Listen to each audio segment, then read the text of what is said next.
Yes, I am Chuck Larrabee, and this is, what was I see, Dave Wiegand, Yes. who I met probably back in 67, 68, probably hanging out down by the train station. And we'll get into that a little bit. And we've been best friends, and although you're on different sides of various issues, Yes, sir. we have managed to remain very good friends for all these years. And we were very excited to do this presentation first for the Santa Fe Railway Historical and Modeling Society last year. They did not get a recording of it, so my good friend Daniel Artundi back there is going to do a recording that we'll be able to post after this is over on the Wheels website. So thank you for coming today, and we'll get started. I think that one thing I do want to just emphasize as we get into this presentation is that we didn't know what we were doing when we went to work for the railroad. We were excited about it. I think the reality of what was going to happen to us, the stuff that we were going to witness and be involved with, was just way over our heads. So we'll get into some of that as we get going here. So what were we doing before we were hired by the railroad?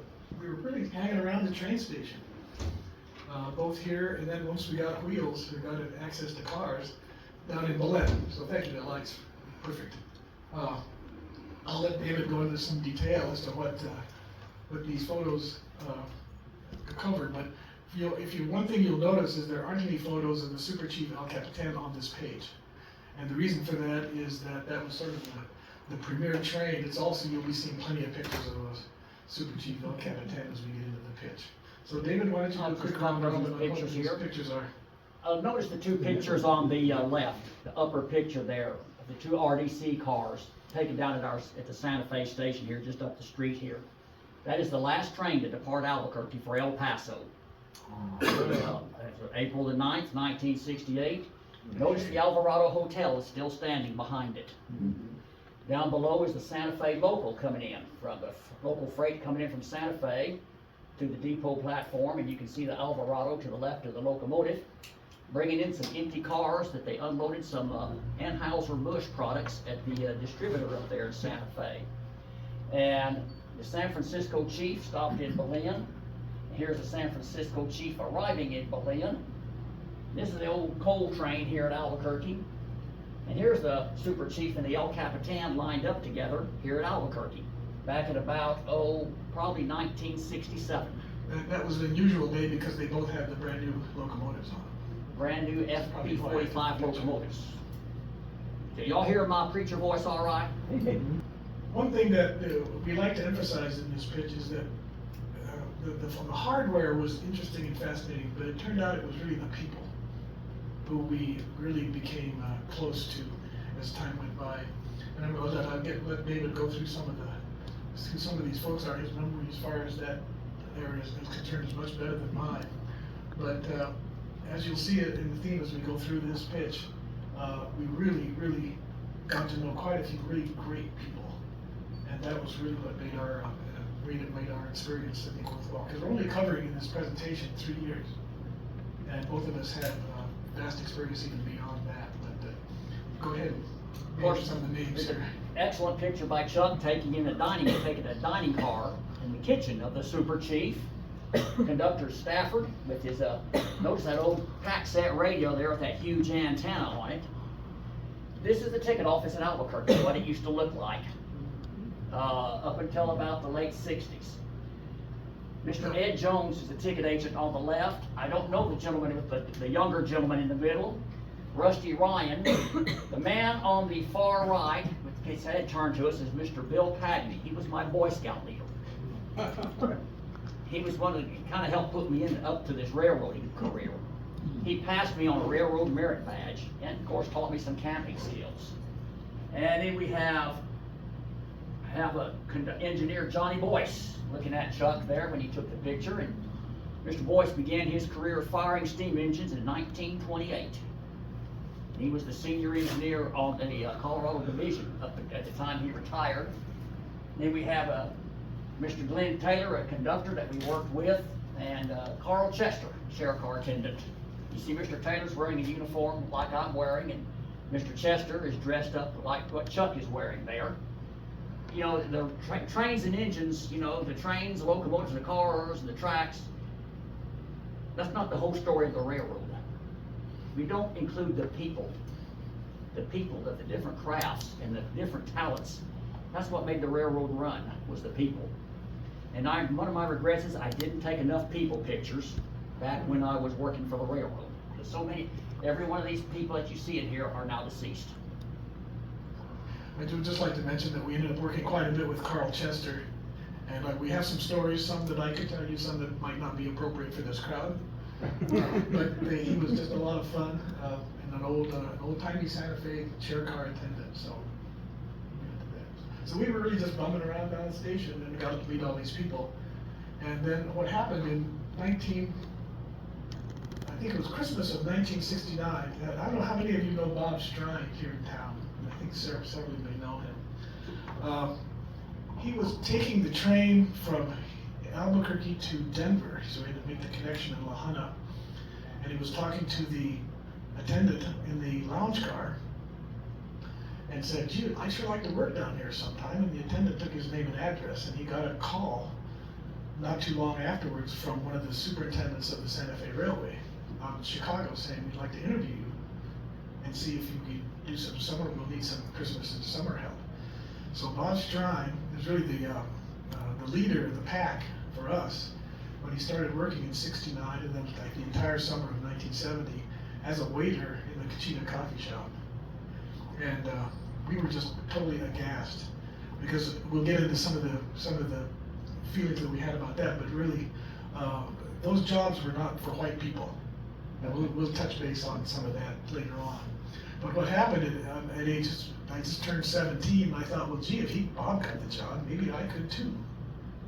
So I sent a very nice typewritten letter off to Mr. Gold, who was Bob's boss at the Santa Fe. And in typical Santa Fe Railroad fashion, I get this classy letter back. But I'd like to read for those of you, because it's a little bit vague. He more or less says, "No, you're too young. Please come back later." But he said it in the last line: "We appreciate your interest in seeking employment with Santa Fe and hope that one day you will become a member of the Santa Fe family." And I feel that that's such a classy, it always brings I get a little touchy when I read that, because I'm thinking, those were in the days when I think there was tremendous pride on the part of the railroad workers for their employer. And you don't see that a lot today at all. We must have a comment on that one. Well, most of them take pride in their work. Sometimes I wish the corporate took pride in the company, but I won't editorialize too much on that.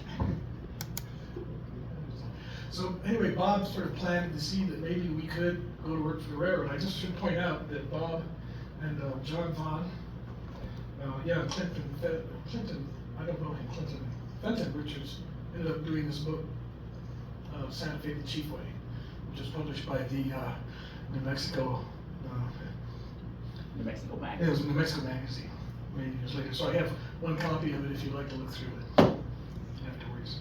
Bob, unfortunately, we invited him, so he wasn't going to be here today, so I would recognize him if he were. So we went down and applied. Well, first of all, so this has been two of us in '71. We haven't changed much, I don't think. Maybe a little greater. David, keep the hat on. I've always loved this picture because he looks so studious. You really were very intellectual in those days, weren't you? You just put the glasses on part-time. So that's what we looked like in '71, just a couple of kids. Well, so May 1st of '71 was Amtrak Day, and I think, looking at this audience, I'm assuming all of you know about the takeover of the passenger train service by Amtrak in May of 1971. Freight roads doing the best they could to get out of the passenger business. I think I was very proud of Santa Fe for at least holding on to quality service up until the end, which some of the railroads didn't. But May 1st of '71 really signaled a change. And it's interesting, if you go back, the original route from Chicago to Los Angeles did not go through Albuquerque. So when the newspapers got a hold of that, I was quite pleased when it was finally announced that they had decided to maintain the route on the old Super Chief El Capitan through Albuquerque. So we knew at least we'd have one train a day through Albuquerque as of May 1st.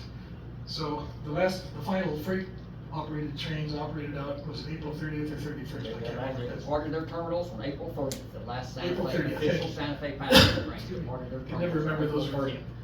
there were 30 or 31 days in April, but thanks to the schedule, we were able to ride the Grand Canyon from here over to Grant, watch both the east and westbound San Francisco Chiefs go through, and then get back on Grand Canyon and come back. So that's what we were doing on May 1st of 1971. David, can you go ahead and point out some of the people in the picture? Yes, I can. I took that picture. You see Chuck in the middle there with those really groovy 1970s pants on there, with the bell bottoms and all the different colors on them there. This is on our contingent on the front end of the last train to Grand Canyon. The upper left-hand corner, you see the depot at Grants, which has since been demolished. And you see the flagman or the rear brakeman passing the highball to the engineer. Report! Waiting the highball for them to depart. Did you hear that all right? And I'll just name it, here we all are boarding the train. Now you got a good look there at Chuck and Skip wearing their groovy 1970s pants. And that's me half obscured by conductor Grad with the red hair. That's Harvey Grad was the conductor. And the chair car attendant caught in the middle there is Mr. Floyd Cross. And the brakeman on the far right, that is Mr. Bill Beavers. I'm sure, Dave, you remember some of those. Yep. You remember those characters. They're all the people that are, at least the railroad employees, are all deceased now in this picture. But a lot of us young guys here, we're all still here. And I didn't compose that picture too well. It was, I think, the first time in my life I ever took a picture with a 35mm camera. And so I kind of cut off the top of the engine there, but at least we got the human side of it. I did some editing. You did For the photo. I haven't never said this before, David, but thank you for taking the picture. You're very welcome. You could have said, no, I want to be in it. No, I was glad to take it. So thank you. Who are the guys in the picture in front of the locomotive there? You might know some. You know Ernie Robart. Remember him? Oh, yeah. Ernie O'Farrell. He's standing up there on the footboard. Skip Powers. A guy named Mr. Flynn. This is Chuck in his groovy pants. Mike Mitchell. Some of y'all know Mike Mitchell. Mike was at the last lunch I went to, the Friday lunch. Right. And then Joe Herford. So Joe Herford and Ernie wrote several books on the narrow gauge. And I think now is the time just to acknowledge that Ernie really was instrumental in teaching me how to take photos. And he insisted, he only wanted to take 35mm slides, if possible, because they were color. He took a lot of black and white as well. But he also insisted that I label each slide with the date and the subject. And now 55, 60 years later, that's my memorial to Ernie, is all those slides I have that are, each one is labeled specifically. So, in part because I was interested in just hanging out down by the station, I ended up getting hired in the summer of '71 as a yard clerk.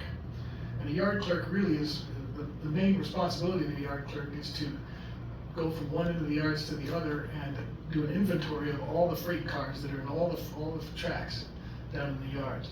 The computer system that for tracking freight cars was just getting started, so there was a gentleman in the office who would take my lists and plug them into a computer. It was just flip those cards, and somehow that would get run into a computer system. It was a very elementary, but I got hired that summer.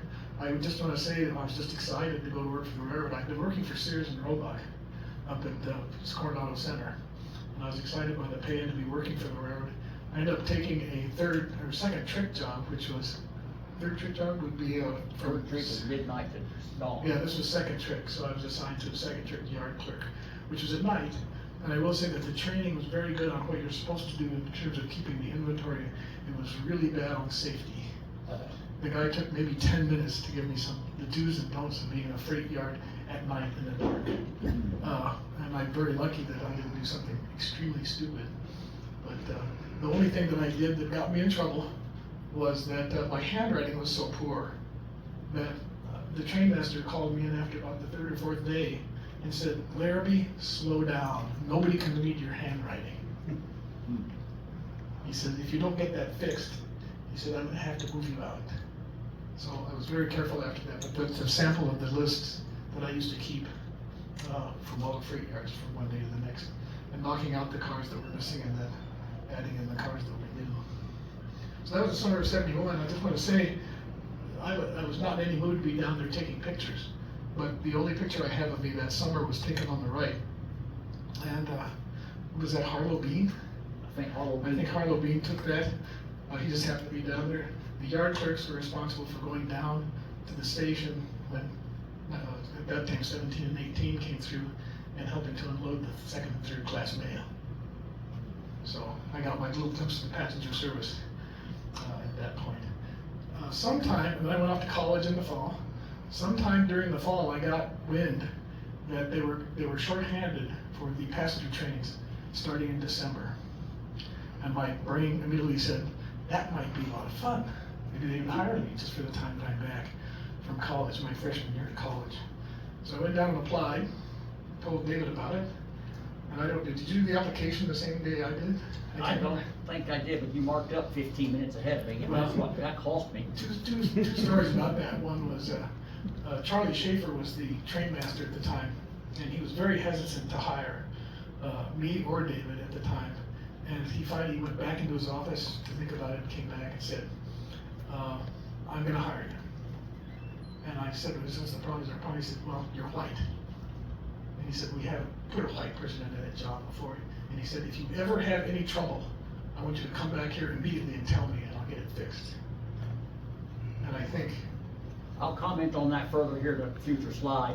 We had no trouble with it. We with our never fellow had any employees. trouble. There was no racial tension. I think I knew from the beginning that the guys knew what they were doing. They had the experience and we respected them, and I think they picked up on that. We were going in as wise guys who were gonna. No, you just address an older gentleman by sir, use your good manners, and you'll be just fine. Move on here. So anyway, we got hired, and as David said, I had 15 minutes of seniority over him, and that's something I still lord it over him. David. Yeah. Yeah, okay, all right, you know. You old geriatric, you. The only problem is now he's in a conductor's uniform and I'm a chair car attendant, so he's the boss, so. So we went to work. We went to work. I remember I went in and filled out an application. They said, okay, take one student trip and go get your physical. Had to go to a Santa Fe designated physical.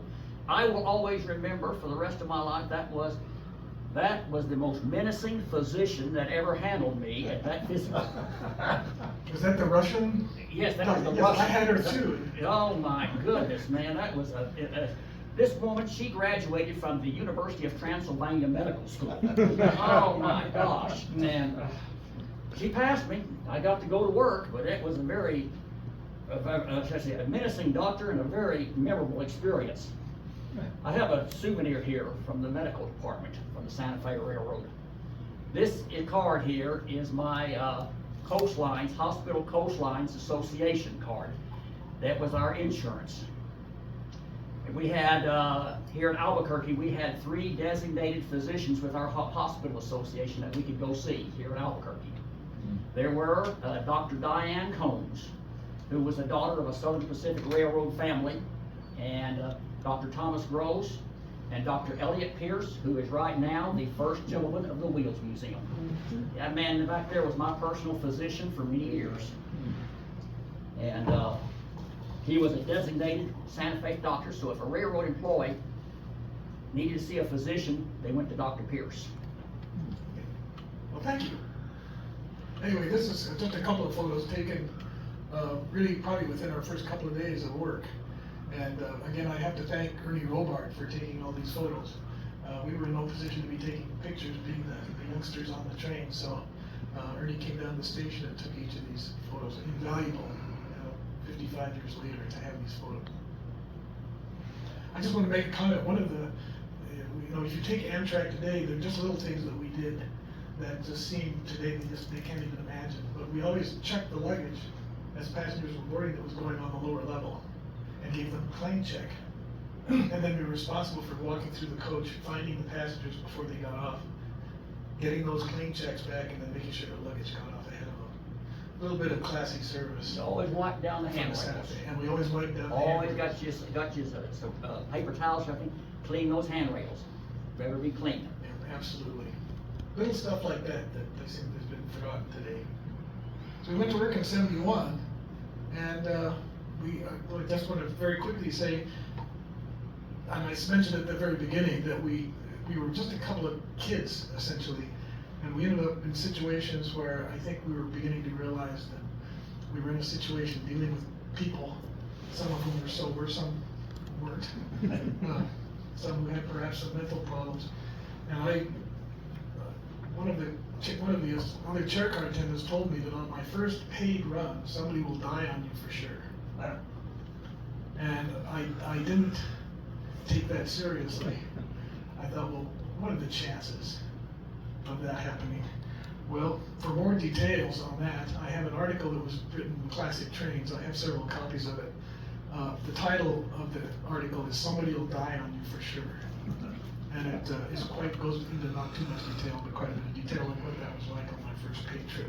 You're welcome to take a copy of this afterwards if you'd like to. But that was this Christmas. Anything memorable happened to you?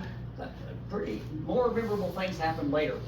But those first few days were pretty unremarkable. Thankfully, that's what I needed peace. Yeah. And I had it. And I want to thank the other attendants for taking such good care of us. They did. We remained friends with some of those guys for years afterwards. They were just. And I will comment more on the racial aspect of the railroad here in an upcoming slide. Yeah. There's the article. Again, I've got some copies of it if you're interested. So, I did have one guy who sent me an email after the article was printed and said, "I don't believe anything about your story." And so I wrote him back. I said, "Well, why not?" He said, "What are the chances that somebody will tell you that somebody will die on your first paid trip, and then it happens?" I was told the And I same said- thing. So I told him, I said, "There's a lot of stuff kicks around the railroad that is lower, and that was one, and it just happened." I was told that somebody would die on me, and it did happen, but after the ambulance arrived. And I was also told to be prepared to deliver a baby. You never told me about that. Yeah, I was told that I might have to deliver a baby, but I have no skills as an obstetrician whatsoever, and thankfully, that did not happen. Oh, okay. No wonder you didn't tell me. Tell you about this. Now, just quickly, summer of '72, things were looking up in large measure because Santa Fe had done a very good job of moving the chair car attendants who were qualified into freight jobs, and had also a lot of the guys were just old enough that they retired, so there were tons of openings.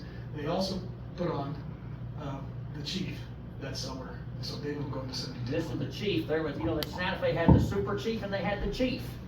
The chief was discontinued in 1968, but for the summer of '72, they brought it back.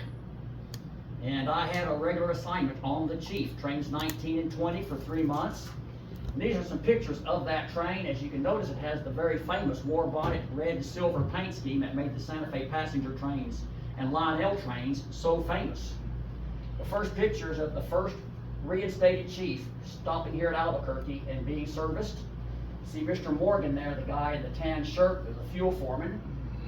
Down here at the lower left-hand corner, you see number 20, the eastbound chief coming through Glorieta.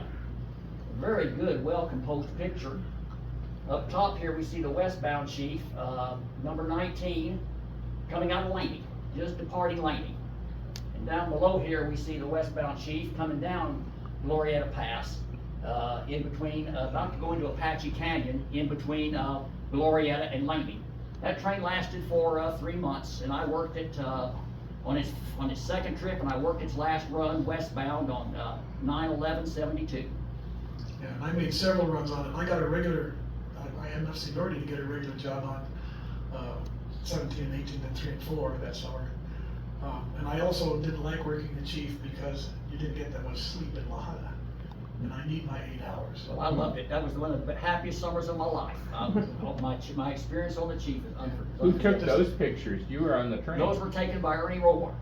Those are Ernie Robart shots. Ernie Robart took those pictures of 19 and 20. Just quick schedule here, yeah, the chief left out of La Junta at 12:30 a.m. And that's right. And this is the employee. This is the schedule and the employee timetable. This is an employee timetable.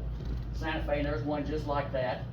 Number 19 and 20, the chief were listed in the Colorado Division Employee Timetable number 10. And they're authorized, the trains are authorized to run on the railroad by timetable schedule. And this is their timetable schedule between La Junta and Raton. Trains 3 and 4, as you see up there, that's the Super Chief El Capitan. Trains 19 and 20 that you see listed there, those are the chief. And we were always, right, didn't we, Dave? We always had to have this on our person. You had it in your hip pocket, had it in your pocket, or you kept that time, your employee timetable in your timetable cover. When I was working as a switchman and Dave was up there at the engineer, I could pass signals to Dave. I could tell him to kick him. And so he did take, this was an important instrument for the railroad employee to carry, was the employee timetable. Because they put on the chief and then the huge consist on the Super Chief and El Capitan. It was a hiring binge, and a lot of our friends ended up getting jobs for that summer. Quickly, the guy in the middle, under that Frisco logo on the La Junta is a guy named John Kleinstuber. His dad was a passenger service supervisor, manager out of Albuquerque for many, many years.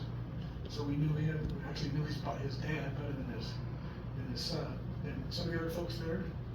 Well, you see Ernie Robart. Oh yeah. Over there on the far left. Notice he has this, he always took pictures, he has that he's carrying his tripod. And then of course, yours truly with the red hair and the red sideburns. Getting ready, this will take it on train number 4. Henry Sasmore, unusual character. A bit of a character. We didn't know, he really wasn't part of our friendship set, so I didn't know where he came There's from. Chuck. There's Chuck there. This is what's happening here is trains 19 and 20 are meeting, possibly at Raton. And Chuck and Sheriff Car Attendant Tom Cavalier. Mr. Cavalier went to be a brakeman. Shortly after, not long after this picture was taken, he went into the brakeman ranks. And just right out here by Alameda Boulevard, someone, just for the fun of it, fired off a firearm at the cupola of the caboose and hit him in the face. He recovered from that injury, but it ended his career. Tragic, but he did recover, but he did not railroad after that incident. Well, I will say in 1972, with all these youngsters coming on board, we were the old heads. Well, we were, you and I had seniority over all these guys, Yeah. except for Mr. Well, we knew what we were doing. Right, well, you know, whatever. Yes, we did. Which Morgan was that was this fuel supervisor? I don't know Mr. Morgan's first name. He's not related to the trainman that we know. He's no relation. But things were looking up in 1972. I think we still had the equipment was still working pretty well. The chief had been added, and then one day I see a guy walking through the train taking pictures and taking notes, and I start talking to him. Turns out he's a reporter for the New York Times. And my one claim to fame in 55, 60 years, I was written up in the New York Times in a positive way. There's a young chair car attendant working out of Albuquerque. The whole gist of the article is that it looked like Amtrak was going to really draw people to the trains. They'd added the train for the summer, and the things were looking good. The things were looking positive. And of course, in the fall, unfortunately, they did announce they weren't continuing the chief past September. So, lower picture taken on Horseshoe Curve, east of Ribera. Right. And you notice the Santa Fe behind Chuck there in the picture there. There's the Santa Fe Freight office, which still stands right up here on First Street. With its interesting tile work, it's a worth building to take. Just look at the architectural details of it the next time you're down there by the depot. You know, it's interesting too. This hat still doesn't fit me. It didn't fit me then. It doesn't fit me now. That was summer of '72. We always want to pause on this slide because it sort of grabs me by the heart. But we did manage to get some photos of quite a few of the people that we worked with. So David, I'll let you walk through. Okay, upper left-hand corner is Mr. Bill Rodriguez. He was the agent and the operator trainer over at Laney. And was taking a relaxing moment there at Larrabee. We had a traveling electrician there in the lower left, Mr. Pat O'Brien. He rode both the trains 19 and 20 and 3 and 4. And if there was any trouble with the air conditioning or the climate control or anything like that, he repaired it. Was the conductor Howard West. Two of the Santa Fe dining car employees. Notice the Southwest Indian sand painting behind it in the dining car, which is the decor of the Santa Fe Railroad. Conductor H.P. Soika, who was a longtime friend of mine after he lived to be about 95 years old. Conductor Stafford, brakeman Seiler, and the train owner operator at Las Vegas. And you have one of our senior employees, an old veteran chair car attendant, Charlie Major, and the dining car steward in the El Capitan, Mr. Pierre Dorio. He's there ready to seat you and give you your menus. If you look at the uniforms for the dining car staff and as well as Pierre, Amtrak was slowly taking things over, both appearance, and we'll get to a little more detail on that. And I didn't know that Howard West was a baseball player. He was a professional, he was playing minor league pitcher. He played at Wichita, Kansas, was where he, for the minor league franchise in Wichita, is where he played, he pitched for. Yeah, absolutely delightful, wonderful guy to work with. He was. I would say that they could be strict, at the same time they were kind. They were. A good bunch of people, and their devotion was keeping the trains running. A little bit of an adventure here. The Kit Carson Hotel was where we laid over for the night up in Lahana. It was right across from right about a block from the train station. The building was falling apart. The rooms were in very bad condition. There were no restrooms in the room itself. You had to go down the hall. The beds were sway back. I never caught any bugs up there. But the train crews, which could be laid over in La Junta, my parents didn't drink. Their idea of a hot time on Saturday night was to share a Coors beer. And then they'd even get silly on half a beer. So I've never really been around alcohol, but some of the train guys, they insisted, come on Larrabee, we'll go in there and we'll buy you a beer. Well, I was not 21, I was only 18. But the bartender insisted that as long as they bought the beer, they could let me have a little bit.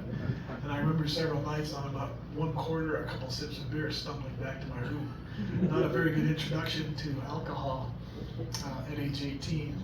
But I will say, and I think you emphasized this the other day when we were looking at this slide, that the guys were very well controlled. They knew what their limit was to get back to the room and get a good 8 hours of rest before they came on the job. You may know some of these guys. There's Mr. Soika, the conductor, one of our conductors, being friendly with the barkeep. Conductor John Kasich with his Coors cap on, and our engineer, Willie Gaskin. And this is one of the Spartan accommodations that they put us up in that has no bathroom in it. You had to go down the hall if you need to use the restroom. Willie, just a comment on Willie Gaskin. He was an old-timey engineer, probably dates back to the steam days, but he used to burn the train up coming down the hill into Raton. Oh my gosh, man, he never used a dynamic brake. If y'all know what a dynamic brake is, he set air coming down that 3.5% grade. And man, those brakes would get hot and stinky. They told him about it. Use your dynamic brakes. He never did. And especially when it's in winter time and you've had snow on the ground, all that steam. You get into Raton and the train is just covered in steam, a cloud of steam. All that smoke would get sucked into the dining, in the air conditioning system. It smelled terrible. But Willie was kind of proud of that, I think. He was proud of that. He was proud of his use of an air brake there. He didn't turn on dynamic brakes. Yeah. So our introduction, again, growing up and learning about the ways of the older folks. I stayed out of that. Oh yeah, where were you? I stayed out of that den of iniquity. I did. I did not enter that den of iniquity. Well, good for you. Yes. This is just a commentary on freight business. And this is just on the back of our employee timetable. Sometimes they put down freight schedules. They don't operate by schedule. A freight train does not run by timetable or schedule authority, but this is some of the times when you could that told about the freight service on the Colorado Division. When we were working on the Colorado Division at the time, we had 2 trains a day each way between Albuquerque and La Junta. 2 freight trains a day each way between Albuquerque and La Junta, plus the Santa Fe local and the York Canyon coal train. This is a picture of the 408 train coming through Larrabee, New Mexico. And you notice on the back here, many insulated boxcars. It's hauling Coors beer down from Golden, Colorado. That's what that train's #1 shipper was the Coors beer coming down from Colorado. And over here on the east of Albuquerque, we use the diesels, mostly a lot of the 4000 class Santa Fe diesels and the 4500 class Santa Fe diesels. The SD39s, SD24s. That was our standard motive power on freight service here, going east of Albuquerque, between Albuquerque and La Junta, and also all the way down to El Paso. Yeah. All our emphasis is on the people we worked with. We do throw some locomotives and some other stuff. So we've got about 10 minutes, so let's kind of run We'll through wrap this. it up. This is a picture taken by Ernie at Raton. Mr. Reed, our president, booked a ski party for his all his rich friends to ride the train, and the train was 3 hours late getting into Raton, and Mr. Reed was not happy, and he said, "Well, we're not gonna run these old F units, these old classic locomotives on this passenger train anymore. We're gonna put back our more higher horsepower dual service locomotives on the train so we can start running on time." And anyway, the reason why we would get some of those older F-type locomotives on the train, you'd have 7 of them. If you had as many as 5 of them working, you were doing good, because they were showing their age. And so we got some better motive power on trains 3 and 4 in '73, because we screwed up Mr. Reed's steam party at Taos. Yeah. Just a quick comment, and since we introduced Willie Gasket, we went over to Raton Pass like about 2 miles an hour one time after we got through the tunnel. And we got to La Junta, I was probably having 1/8 of a beer in the bar with Willie Gasket. I said, "Willie," I said, "you had like 12 F units on the front of that train, and we barely made it over Raton Pass." He said, "Well, yeah, only 2 of them were working." Never started. Okay, now Amtrak's slowly, I come out and say this, they're slowly taking over everything, including the uniforms. And Oh so, my gosh. David has some interesting stories about Oh my gosh, it's called uniform mediocrity. That should be called uniform absurdity.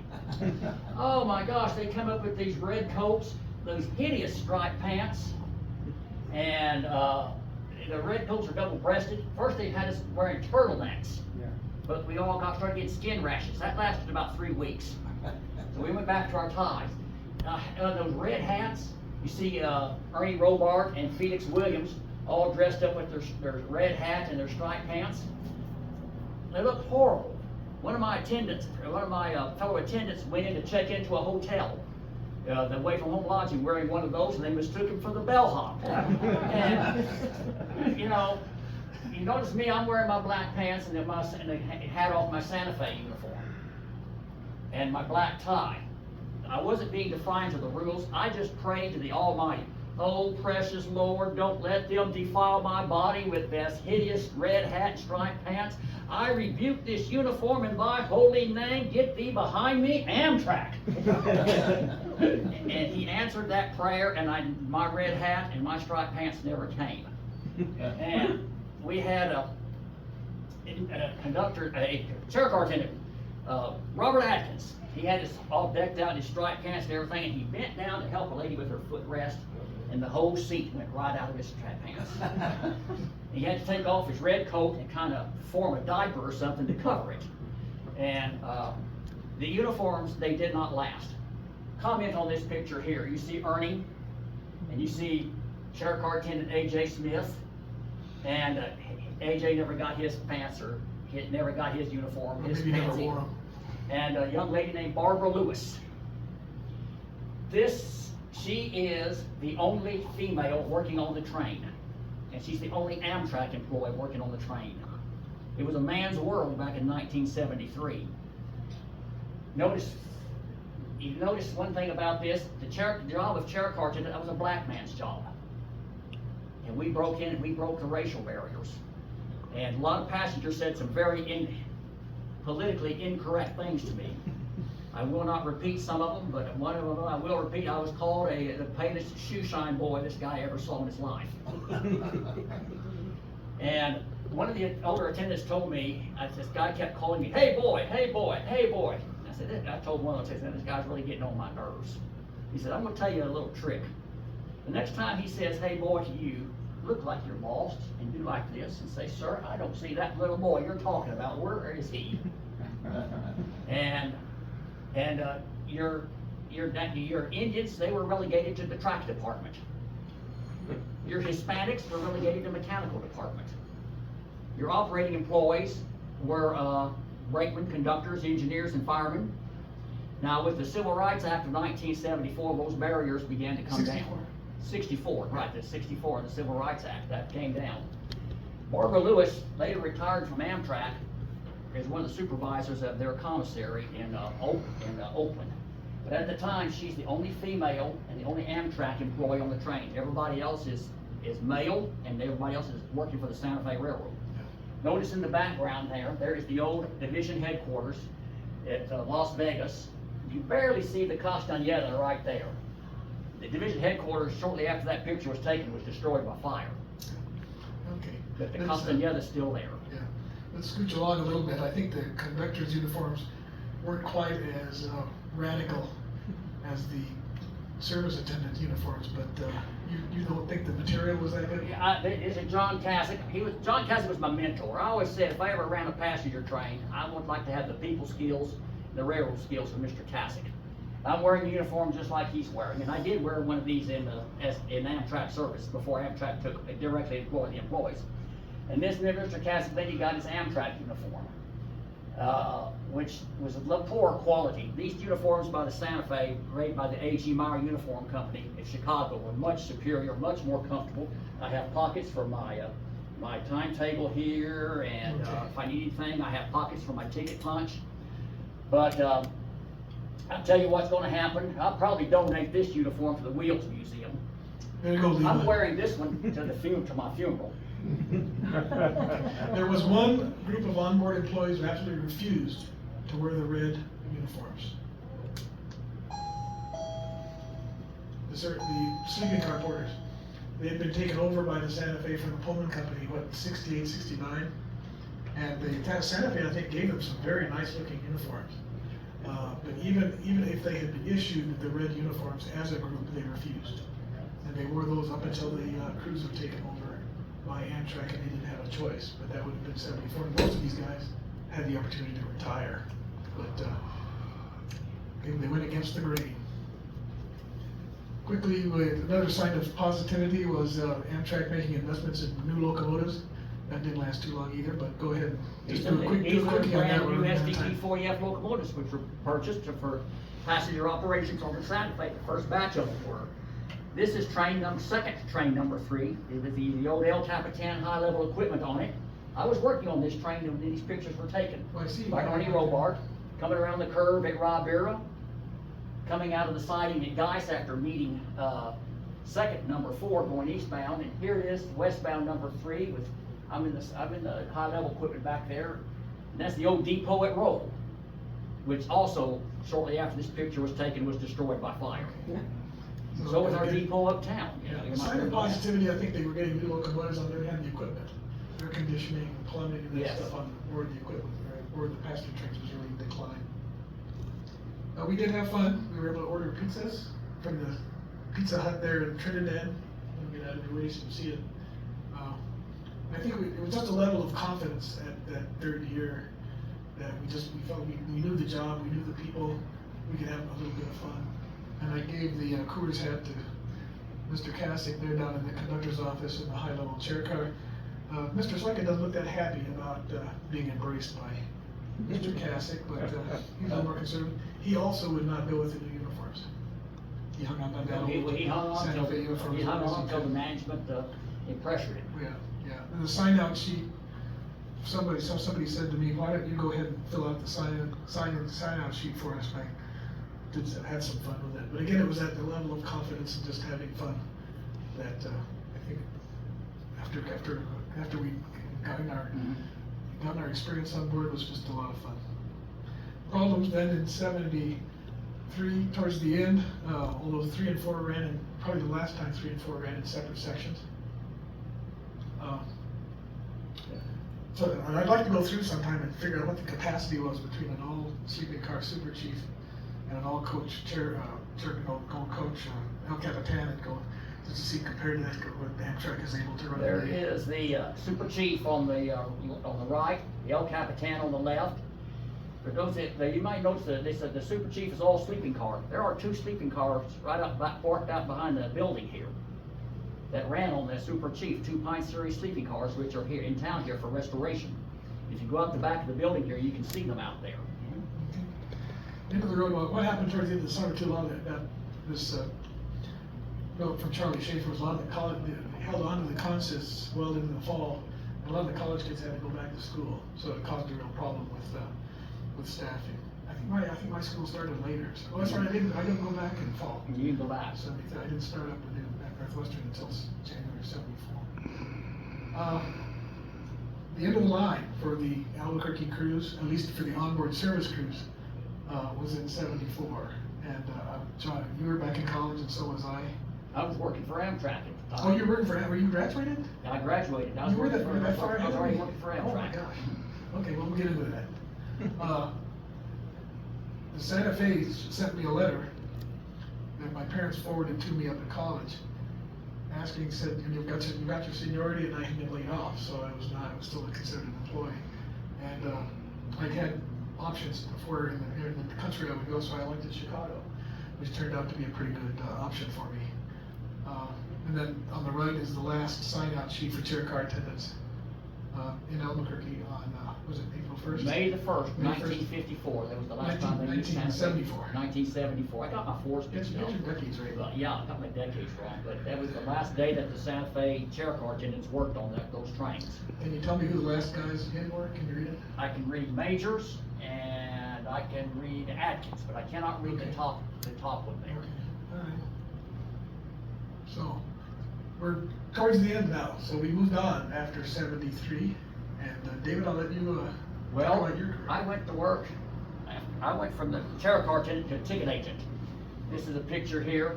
You might already recognize where I was taken that day, Elwood.